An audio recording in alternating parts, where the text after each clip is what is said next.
Diana. Parece que eu tô fazendo chamada aqui, não é? E Elina. Ah, que bom que tá melhorando, hein? Bom, mas tava doente? Bom, que bom que tá bem agora. Mafisa, oi, Mafisa. Cadê Marcelo? Marcelo não vem? Tá assistindo contigo aí? Diana, paz e bem. Diana, ok. Luciana, Vivian. Bom, Tonhão entrou, ok. Seu José Alves também, boa noite. Suzana. Tá, então. Tatiana, ok. Bom, boa noite a todos que estão entrando agora, tá? Agradeço o convite ao Lar de Clara por essa oportunidade, assim como agradeço pela oportunidade de trabalho nessa casa maravilhosa, tá? Nessa casa de saber, de socorro. E Elânia, Sueli, Neuderlando, Elânia, bem-vindos, tá? E, não sei, Flávio, que bom que você veio, hein? Muito bem, Ildimar. São 8h33. Kelzer, que bom que você veio, hein? Minha companheira de trabalho, tá? Acho que posso começar então, né? Porque aí quem chegar depois pode assistir, vai ficar gravado no Facebook e no Instagram, tá bom? Nazionel, bem-vindo, amigo. Augusto, Joelma. Ok, vamos lá. Bom, hoje eu escolhi para comentar o capítulo 10, Bem-aventurados os misericordiosos, tá? Especificamente o item 16, 17, 18, tá? E aí a gente vai chegar até 19, 20 e 21 também, ok? A gente vai falar sobre a indulgência, ok? Essa virtude tão importante, tá? Ok, pronto. Cíntia chegou, então eu vou começar, agora mesmo.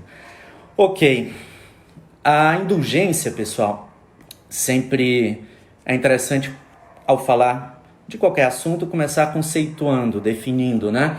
Indulgência é tolerância, paciência, compreensão com as debilidades, com as fraquezas, com as falências alheias, né? Entender que cada um está no seu momento, cada um dá o que tem, cada um tem a sua própria história, cada um é como por uma série de fatores, obviamente, por suas próprias escolhas, mas também por sua história de vida, por suas oportunidades, tudo isso, né? E ser indulgente é entender que todos temos fraquezas, inclusive nós mesmos, né? E na medida em que a gente é indulgente, a gente está praticando a caridade também. Existe uma questão no Livro dos Espíritos, questão 886, tá?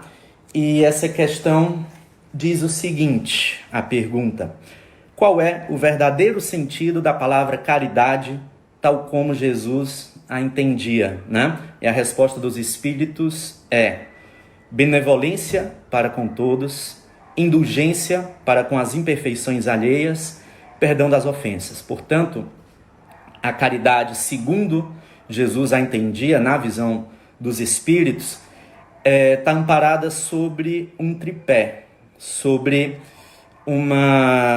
três pilares. O primeiro, benevolência, que é, digamos, o aspecto da caridade que a gente mais conhece, né? Que é simplesmente fazer o bem, e fazer o bem com doçura, fazer o bem sem esperar retorno, desinteressadamente, né? Essa é a caridade genuína, é a caridade que se espera de todos nós, né? Pelo menos no que concerne a benevolência. Indulgência seria isso, né? Que eu já falei, que é ter paciência, ser tolerante, ter compreensão com os erros, com as falhas alheias, e a indulgência é um passo, uma etapa anterior ao próximo pilar da caridade, né? Que é o perdão, ou seja, na medida em que nós conseguimos ser indulgentes, nós somos compreensivos com o outro, a gente está a um passo de perdoar de coração, né? Porque a gente entende que as falhas resultam de uma série de fatores, né? Que a indulgência nos auxilia a perceber, ok? Voltando aqui ao Evangelho, você tem uma questão do Livro dos Espíritos, questão 886, tá? É interessante a gente perceber que nos 3 textos que falam sobre a indulgência, que são, deixe-me ver, nos itens 16, 17 e 18, nos 3 textos que falam sobre a indulgência, os Espíritos asseveram a necessidade de sermos severos com nós mesmos e indulgentes para com as fraquezas alheias, né? Ou seja, cada um responde por seus atos, né? E nós já temos, digamos, como juiz de nossas ações, a nossa própria consciência, que nos cobra, que nos sinaliza, se não naquele momento, posteriormente, né? Já é o nosso próprio juiz. E temos a lei de causa e efeito, né? Uma lei divina, a lei de retorno, que também nos coloca diante das consequências dos nossos atos. Não precisamos de outras pessoas, né, a nos censurar por maldade, né, por uma intenção que seja apenas má, né? A gente vai ver daqui a pouco a continuação do Evangelho segundo o Espiritismo, nos tópicos, nos itens 19, 20 e 21, se existe alguma situação em que é lícito, é válido expor a fraqueza, a debilidade e o erro do outro, né? Chegaremos lá, tá? Aguardem. Então, muito bem. Jesus ensinou a indulgência, vocês devem lembrar, no momento da crucificação, por exemplo, né? Quando ele diz: Pai, perdoa-lhes, pois eles não sabem o que fazem. Ali a gente tinha uma demonstração de indulgência, né? Isso é uma virtude típica das almas nobres, né? De entender que a ignorância, né, muitas vezes leva a atos irrefletidos, né? Atos, enfim, ruins, né? Como era o caso ali. E Jesus tinha essa compreensão e ele nos ensinou essa compreensão. Muito bem.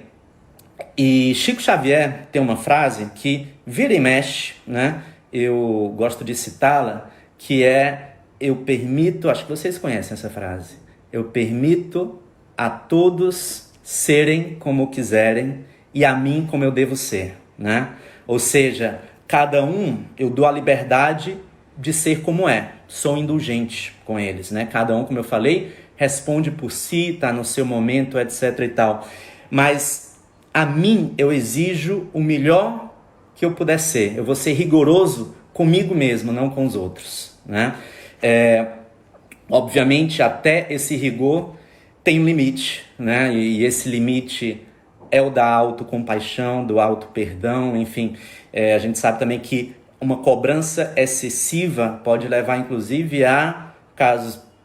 Carol Capasso tá aqui, olha, faz tempo que eu não te vejo, hein? Que bom que você tá aqui.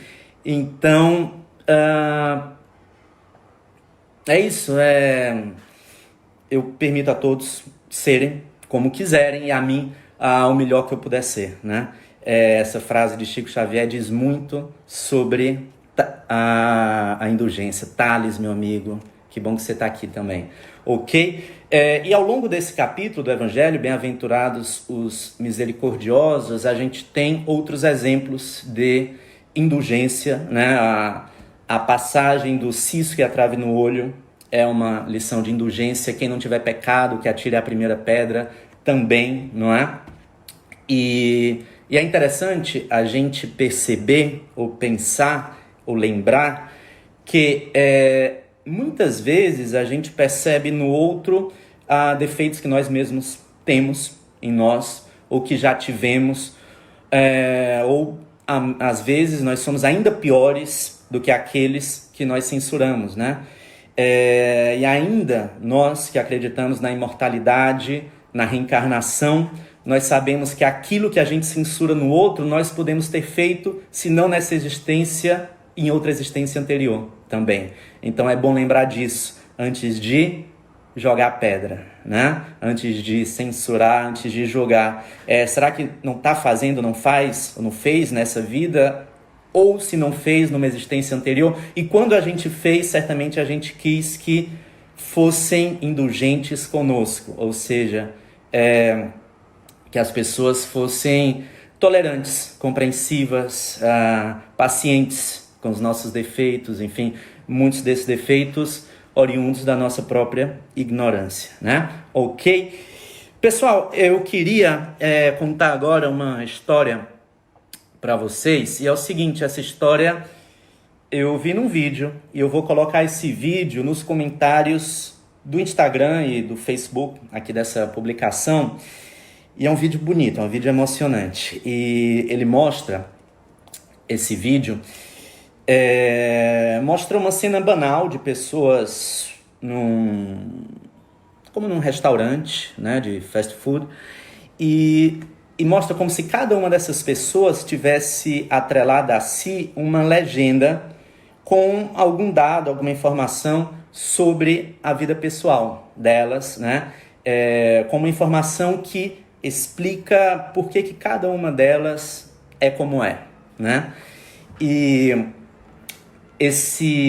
aí, em variadas, tem coisas boas, coisas ruins. Por exemplo, tem uma pessoa que passa e tem uma legenda ligada a ela dizendo: depois de anos lutando contra o câncer, finalmente conseguiu vencer o câncer. Outra mostra: a mãe morreu durante o seu parto e o seu pai a culpa. Outra pessoa mostra, com uma legenda ligada a ela: os pais se divorciaram quando ele tinha 7 anos e desde então busca aceitação, e por aí vai, né? Cada pessoa passando com uma legenda ligada a ela.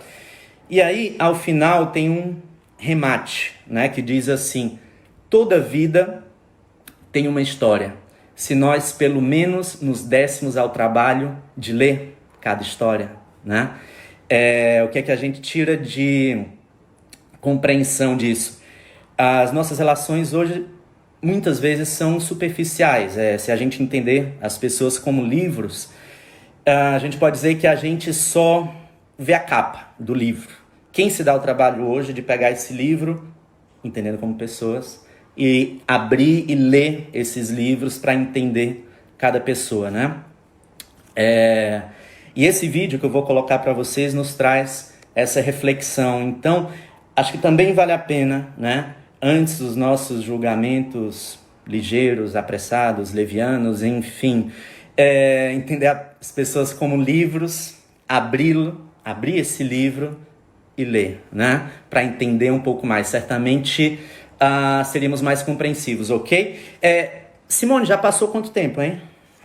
Não tem um tempo aqui. 15, cheguei a 15. Pronto, agora eu vou ao final mesmo, tá?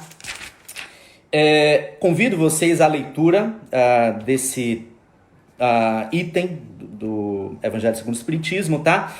E no final tem a pergunta: é permitido repreender os outros? Sim, desde que seja com um objetivo útil, né? E com todos os cuidados possíveis, ok? Por último, é possível ou é permitido divulgar o mal alheio? Sim, se esses defeitos forem interesse da coletividade. Às vezes é necessário você revelar algo que não está certo para frear alguma situação de injustiça, de opressão. Então, nesse caso, claro, você pode ser indulgente com a pessoa, mas nesse caso é preferível, se for o caso, revelar a hipocrisia, o mal feito, enfim, para brecar essa situação, como eu falei, de injustiça, de opressão. Tudo bem?